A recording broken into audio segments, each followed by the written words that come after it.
आइए आज एक बहुत ही अहम और दिलचस्प मौजू पर बात करते हैं। एक ऐसा सवाल जो सदियों से इंसानी जहन को उलझाता रहा है। क्या हमारी जिंदगी के फैसले हम खुद करते हैं या सब कुछ पहले से ही लिखा जा चुका है? इस मौजू को समझने के लिए हम सैयद अबुल आला मौदूदी की मशहूर किताब मसलाए जब्र कदर से रहनुमाई लेंगे। हाँ, और ये सवाल तो शायद हर इंसान के जहन में कभी न कभी जरूर आता है। क्या हम तकदीर के हाथों की कठपुतलियां हैं? या हमारे फैसलों की, हमारे इंतखाब की वाकई कोई अहमियत है? जी बिल्कुल। और देखें, ये सिर्फ कोई फ़लसफ़ियाना या मज़हबी बहस नहीं है, बल्कि इसका ताल्लुक़ हमारे रोज़मर्रा की ज़िंदगी से है। इस पूरी बहस की बुनियाद दो अरबी इस्तिलाहात पर है जो इस मसले का मरकज़ हैं। जी, तो ये दो तसव्वुरात हैं, जब्र और कद्र। जब्र का सादा मतलब ये है कि सब कुछ पहले से तय है और हम मजबूर हैं। और कद्र का मतलब है कि हमें इंतखाब करने की आज़ादी यानी फ्री विल हासिल है। लेकिन यहाँ तो एक उलझन पैदा होती है। अगर अल्लाह सब कुछ जानता है और हर चीज़ उसी के हुक्म से हो रही है, तो फिर हमारे इख्तियार की गुंजाइश कहाँ बचती है?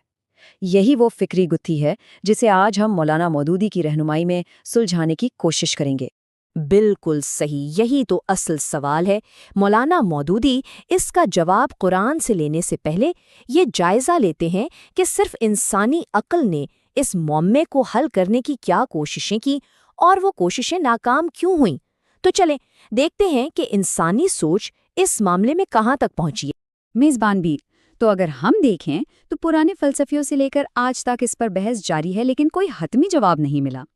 फिर जब हम साइंस की दुनिया में आते हैं तो वहाँ हर चीज़ की कोई ना कोई वजह होती है जो हमें जबरियत की तरफ ले जाती है। लेकिन दूसरी तरफ हमारा अपना एहसास, हमारा शऊर कहता है कि नहीं, हम आज़ाद हैं। और सबसे अहम सवाल अखलाकियात का है कि अगर हमारे पास इख्तियार ही नहीं तो फिर जज़ा और सज़ा कैसी, जिम्मेदारी कैसी? यानी इसका मतलब तो ये हुआ कि सिर्फ अक़ल और फ़लसफ़े के ज़रिए इस मसले का हल नहीं मिल सकता। ये हमें एक बंद गली में ले जाते हैं। तो फिर साफ और वाज़े जवाब के लिए कहाँ जाया जाए? मेज़बान बी, और यही मौलाना मौदूदी कहते हैं कि जब इंसानी अक्ल थक जाती है तो हमें वही की तरफ देखना पड़ता है, यानी कुरान की तरफ। कुरान इस मसले पर एक बहुत मुतवाज़न और वाज़ेह नुक्ता नज़र पेश करता है जो इस ज़ाहिरी तज़ाद को हल कर देता है। मेज़बान बी, जैसे कुरान में अल्लाह ताला फरमाता है कि हमने रास्ता दिखा दिया है, अब ये इंसान पर है कि वो शुक्रगुजार बनकर इस रास्ते को अपनाए या नाशुक्रा बनकर इसे ठुकरा दे। आप देखें, यहाँ इख्तियार और जिम्मेदारी दोनों बातें एक साथ कितनी साफ बयान हो गई हैं। सुभान अल्लाह। और ये आयत तो देखें कितनी वाज़ेह है कि हर छोटे से छोटे अमल का भी नतीजा सामने आएगा। ये इस बात का सबूत है कि वो अमल हमारा अपना था, हमारी अपनी पसंद का नतीजा था। बिल्कुल। और इस आयत में तो मामला और भी साफ हो जाता है। यहाँ दो लफ्ज़ बहुत अहम हैं। एक वसा यानी ताकत या गुंजाइश, और दूसरा कसब यानी कमाना। अल्लाह सिर्फ उसी चीज़ का हिसाब लेगा जिसकी उसने हमें ताकत दी है, और जज़ा और सज़ा का दारोमदार हमारे अपने कमाए हुए आमाल पर है। ये आयतें तो इंसानी इख्तियार को बहुत वाज़ेह कर रही हैं। लेकिन फिर वही सवाल कि खुदा कादर मुतलक है, हर चीज़ उसी की मर्ज़ी से होती है, इन दोनों बातों को एक साथ कैसे समझें?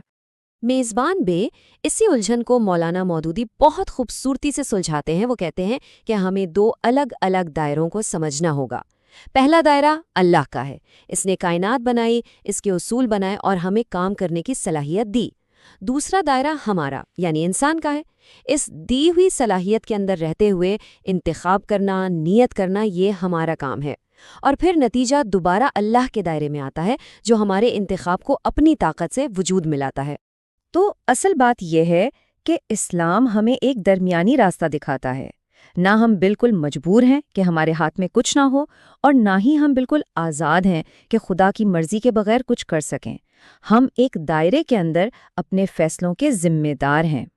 ये वजाहत वाकई बहुत गहरी है, लेकिन अब सवाल ये है कि इस मुतवाज़िन अक़ीदे का हमारी अमली ज़िंदगी पर, हमारे किरदार पर क्या असर पड़ता है? देखिए, इसके असरात बहुत गहरे हैं। जब इंसान ये समझ लेता है तो कामयाबी मिलने पर उसमें तकब्बुर नहीं बल्कि आजिज़ी आती है, क्योंकि वो जानता है कि ये अल्लाह की तौफीक से है। मुश्किल वक्त में वो मायूस होने के बजाय सब्र करता है, کیونکہ وہ اسے اللہ کی طرف سے آزمائش سمجھتا ہے۔ اس کی زندگی بامقصد ہو جاتی ہے اور اسے ہر وقت اپنی ذمہ داری کا احساس رہتا ہے، اور سب سے بڑھ کر اللہ کے انصاف اور رحمت کی امید ہمیشہ قائم رہتی ہے۔ تو گویا یہ بحث صرف ایک فلسفیانہ گفتگو نہیں رہ جاتی، بلکہ یہ تو ایک پرسکون اور بامقصد زندگی گزارنے کا راستہ بن جاتی ہے۔ یہ سوچ انسان کو بے بسی سے نکال کر با اختیار اور ذمہ دار بناتی ہے۔ بالکل، اور یہی اس ساری گفتگو کا نچوڑ ہے۔ سید مودودی کی تحقیق ہمیں یہ سمجھاتی ہے کہ زندگی ایک امتحان گاہ ہے جس میں ہمیں چننے کی آزادی دی گئی ہے۔ اب یہ ہم پر ہے کہ ہم اس آزادی کا استعمال کیسے کرتے ہیں۔ یہ ایک ایسا سوال ہے جو ہم سب کو اپنی زندگی کے ہر لمحے میں خود سے پوچھنا چاہیے، کیونکہ ہمارا ہر فیصلہ ہی ہمارا جواب ہے۔